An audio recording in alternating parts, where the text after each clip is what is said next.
Thank you.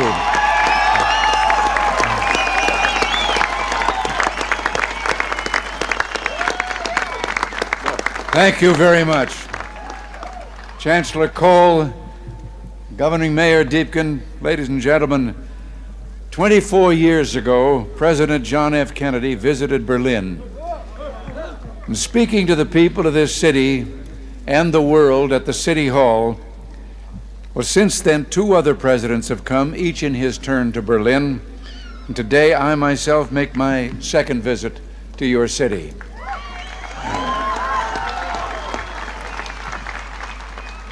We come to Berlin, we American presidents, because it's our duty to speak in this place of freedom.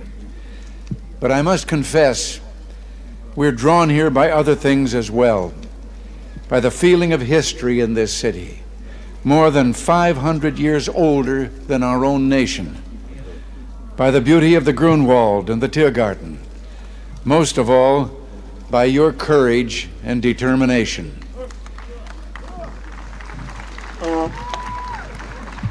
Perhaps the composer Paul Linke understood something about American presidents. You see, like so many presidents before me, I come here today because wherever I go, whatever I do, ich hab noch keinen Koffer in Berlin.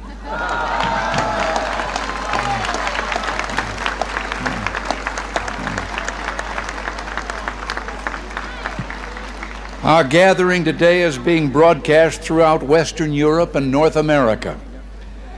I understand that it is being seen and heard as well in the East.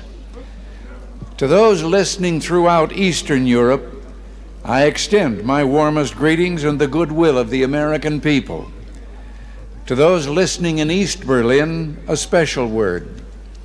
Although I cannot be with you, I address my remarks to you just as surely as to those standing here before me.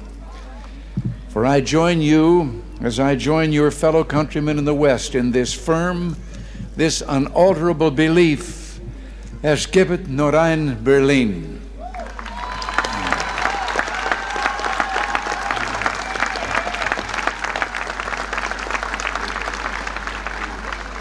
Behind me stands a wall that encircles the free sectors of this city, part of a vast system of barriers that divides the entire continent of Europe. From the Baltic south, those barriers cut across Germany in a gash of barbed wire, concrete, dog runs, and guard towers. Farther south, there may be no visible, no obvious wall, but there remain armed guards and checkpoints all the same. Still a restriction on the right to travel. Still an instrument to impose upon ordinary men and women the will of a totalitarian state. Yet it is here in Berlin where the wall emerges most clearly. Here, cutting across your city, where the news photo and the television screen have imprinted this brutal division of a continent upon the mind of the world. Standing before the Brandenburg Gate, every man is a German, separated from his fellow men.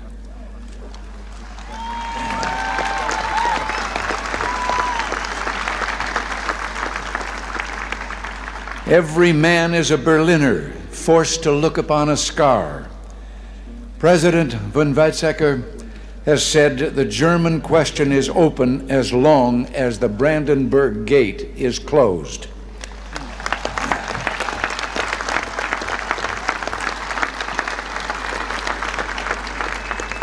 Well, today I say, as long as this gate is closed, as long as this scar of a wall is permitted to stand, it is not the German question alone that remains open, but the question of freedom for all mankind.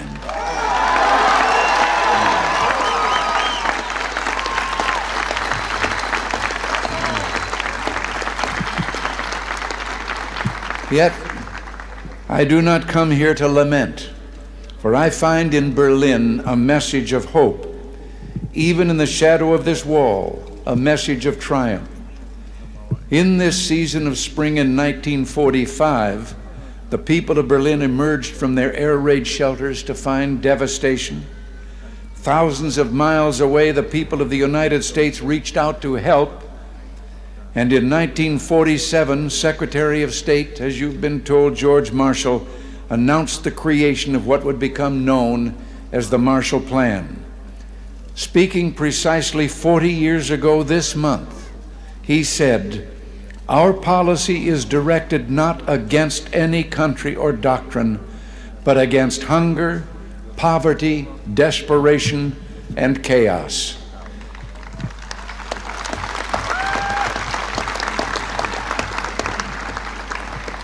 In the Reichstag a few moments ago, I saw a display commemorating this 40th anniversary of the Marshall Plan. I was struck by the sign on a burnt-out, gutted structure that was being rebuilt. I understand that Berliners of my own generation can remember seeing signs like it dotted throughout the western sectors of the city. The sign read simply, "The Marshall Plan is helping here to strengthen the free world." A strong free world in the West, that dream became real. Japan rose from ruin to become an economic giant. Italy, France, Belgium, virtually every nation in Western Europe saw political and economic rebirth. The European Community was founded. In West Germany and here in Berlin, there took place an economic miracle. The Wirtschaftswunder. Adenauer, Erhard, Reuter, and other leaders understood the practical importance of liberty, that just as truth can flourish only when the journalist is given freedom of speech, so prosperity can come about only when the farmer and businessman enjoy economic freedom. The German leaders reduced tariffs, expanded free trade, lowered taxes. From 1950 to 1960 alone, the standard of living in West Germany and Berlin doubled. Where 4 decades ago there was rubble, today in West Berlin there is the greatest industrial output of any city in Germany. Busy office blocks, fine homes and apartments, proud avenues and the spreading lawns of parkland. Where a city's culture seemed to have been destroyed, today there are 2 great universities, orchestras and an opera, countless theaters and museums. Where there was want, today there's abundance, food, clothing, automobiles, the wonderful goods of the Kudamm.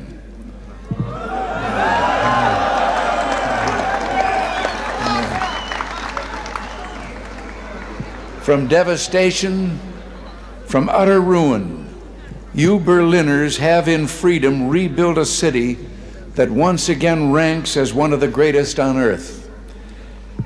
And the Soviets may have had other plans, but my friends, there were a few things the Soviets didn't count on. Berliner Herz, Berliner Humor, ja, und Berliner Schnauzer.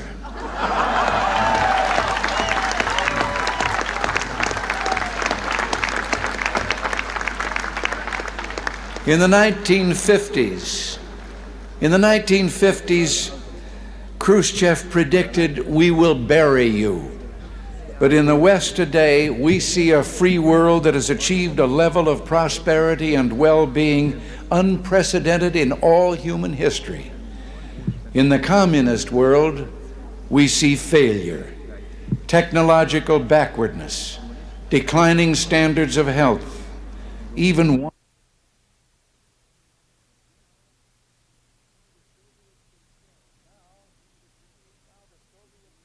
and now the Soviets themselves may, in a limited way, be coming to understand the importance of freedom. We hear much from Moscow about a new policy of reform and openness. Some political prisoners have been released. Certain foreign news broadcasts are no longer being jammed. Some economic enterprises have been permitted to operate with greater freedom from state control. Are these the beginnings of profound changes in the Soviet state, or are they token gestures intended to raise false hopes in the West or to strengthen the Soviet system without changing it? We welcome change and openness, for we believe that freedom and security go together, that the advance of human liberty can only strengthen the cause of world peace. There is one sign the Soviets can make that would be unmistakable, that would advance dramatically the cause of freedom and peace. General Secretary Gorbachev, if you seek peace, if you seek prosperity for the Soviet Union and Eastern Europe, if you seek liberalization, come here to this gate. Mr. Gorbachev, open this gate.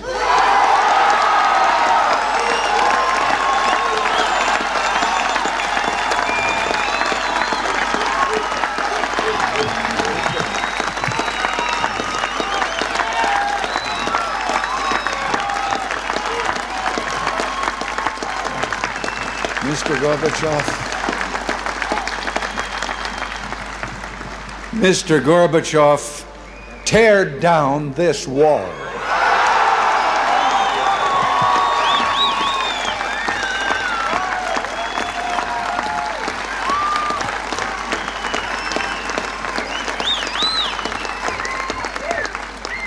I understand the fear of war and the pain of division that afflict this continent, and I pledge to you my country's efforts to help overcome these burdens. To be sure, we in the West must resist Soviet expansion. So we must maintain defenses of unassailable strength. Yet we seek peace, so we must strive to reduce arms on both sides. Beginning 10 years ago, the Soviets challenged the Western alliance with a grave new threat. Hundreds of new and more deadly SS-20 nuclear missiles, capable of striking every capital in Europe. The Western alliance responded by committing itself to a counter-deployment. Unless the Soviets agreed to negotiate a better solution, namely the elimination of such weapons on both sides, for many months, the Soviets refused to bargain in earnestness. As the alliance in turn prepared to go forward with its counter-deployment, there were difficult days of protests, like those during my 1982 visit to this city. And the Soviets later walked away from the table. But through it all, the alliance held firm. And I invite those who protested then, I invite those who protest today to mark this fact. Because we remain strong, the Soviets came back to the table.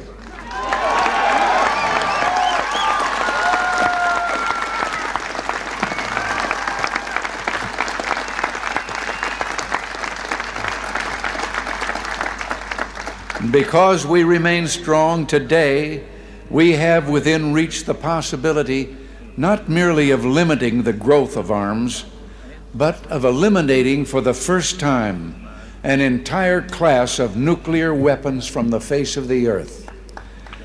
As I speak, NATO ministers are meeting in Iceland to review the progress of our proposals for eliminating these weapons. At the talks in Geneva, we have also proposed deep cuts in strategic offensive weapons. And the Western allies have likewise made far-reaching proposals to reduce the danger of conventional war and to place a total ban on chemical weapons. While we pursue these arms reductions, I pledge to you that we will maintain the capacity to deter Soviet aggression at any level at which it might occur.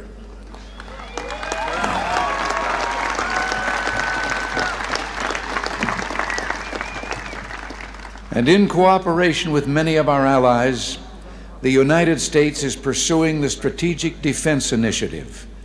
research to base deterrence not on the threat of offensive retaliation, but on defenses that truly defend, on systems, in short, that will not target populations, but shield them.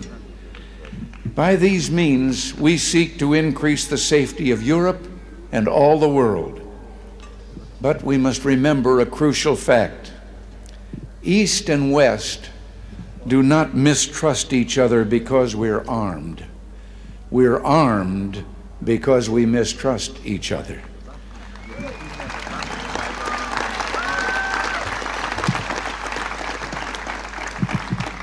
And our differences are not about weapons, but about liberty. When President Kennedy spoke at the City Hall those 24 years ago, freedom was encircled. Berlin was under siege. And today, despite all the pressures upon this city, Berlin stands secure in its liberty, and freedom itself is transforming the globe. In the Philippines, in South and Central America, democracy has been given a rebirth. Throughout the Pacific, free markets are working miracle after miracle of economic growth. In the industrialized nations, a technological revolution is taking place, a revolution marked by rapid, dramatic advances in computers and telecommunications. In Europe, only one nation, and those it controls, refuse to join the community of freedom. Yet in this age of redoubled economic growth, of information and innovation, the Soviet Union faces a choice. It must make fundamental changes, or it will become obsolete.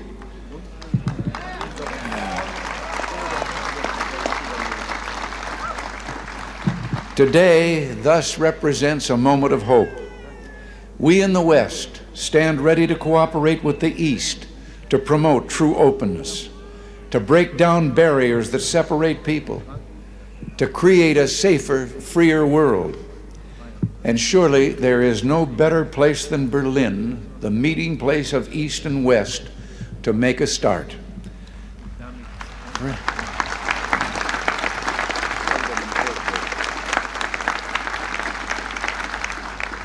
Free people of Berlin, today as in the past, the United States stands for the strict observance and full implementation of all parts of the Four-Power Agreement of 1971. Let us use this occasion, the 750th anniversary of this city, to usher in a new era, to seek a still fuller, richer life for the Berlin of the future.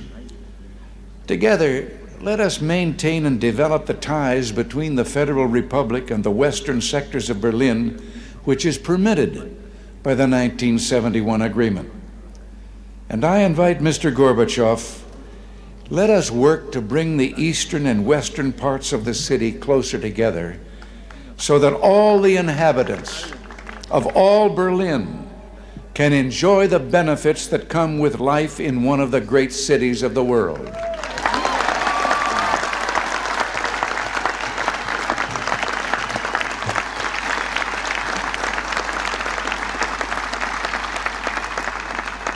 To open Berlin still further to all Europe, East and West, let us expand the vital air access to this city, finding ways of making commercial air service to Berlin more convenient, more comfortable, and more economical.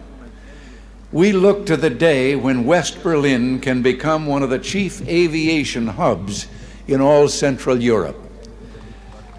With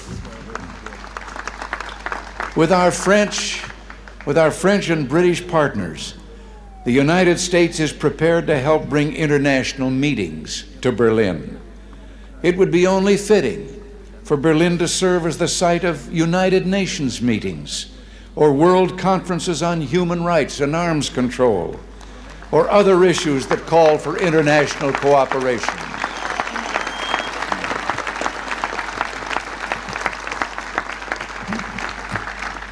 There is no better way to establish hope for the future than to enlighten young minds, and we would be honored to sponsor summer youth exchanges, cultural events, and other programs for young Berliners from the East. Our French and British friends, I'm certain, will do the same. And it's my hope that an authority can be found in East Berlin to sponsor visits from young people of the Western sectors.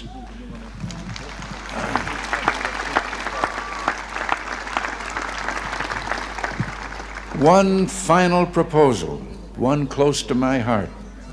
Sport represents a source of enjoyment and ennoblement. And you may have noted that the Republic of Korea, South Korea, has offered to permit certain events of the 1988 Olympics to take place in the North.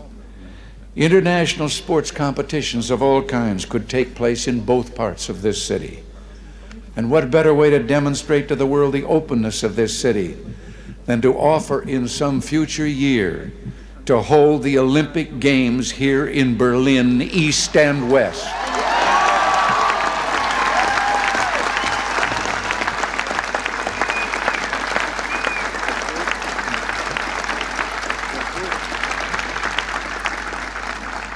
In these 4 decades, as I have said, you Berliners have built a great city. You've done so in spite of threats, the Soviet attempts to impose the Eastmark, the blockade. Today, the city thrives in spite of the challenges implicit in the very presence of this wall. What keeps you here? Certainly there's a great deal to be said for your fortitude, for your defiant courage, but I believe there's something deeper, something that involves Berlin's whole look and feel and way of life, not mere sentiment. No one could live long in Berlin without being completely disabused of illusions. Something instead that has seen the difficulties of life in Berlin but chose to accept them, that continues to build this good and proud city in contrast to a surrounding totalitarian presence that refuses to release human energies or aspirations. Something that speaks with a powerful voice of affirmation, that says yes to this city, yes to the future, yes to freedom. In a word, I would submit that what keeps you in Berlin is love.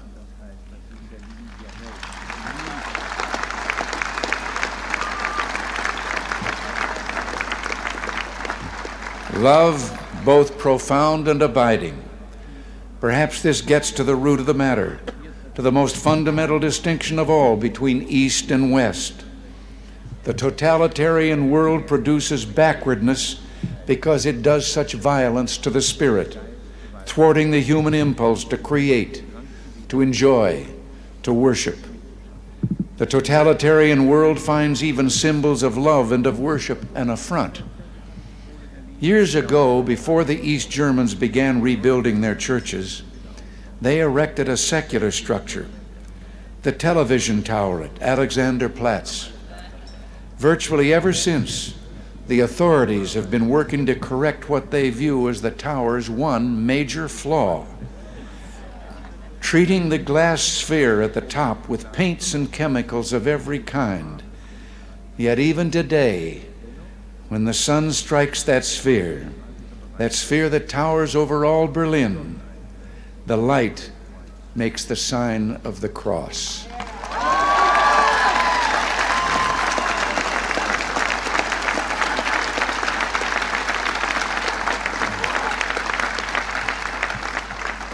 There in Berlin, like the city itself, symbols of love, symbols of worship cannot be suppressed.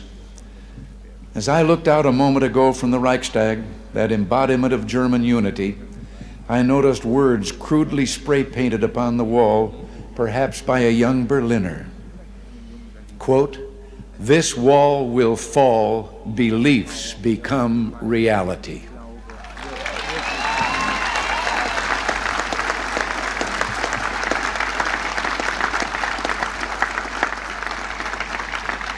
Yes, across Europe this wall will fall, for it cannot withstand faith, it cannot withstand truth.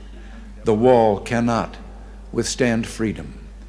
And I would like, before I close, to say one word. I have read and I have been questioned since I've been here about certain demonstrations against my coming. And I would like to say just one thing, and to those who demonstrate so.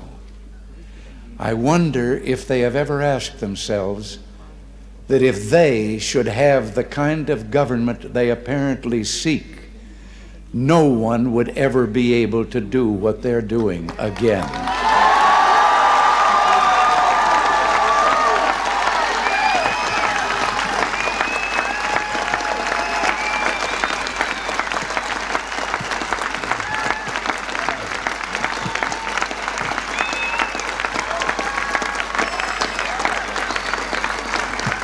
Thank you, and God bless you all. Thank you.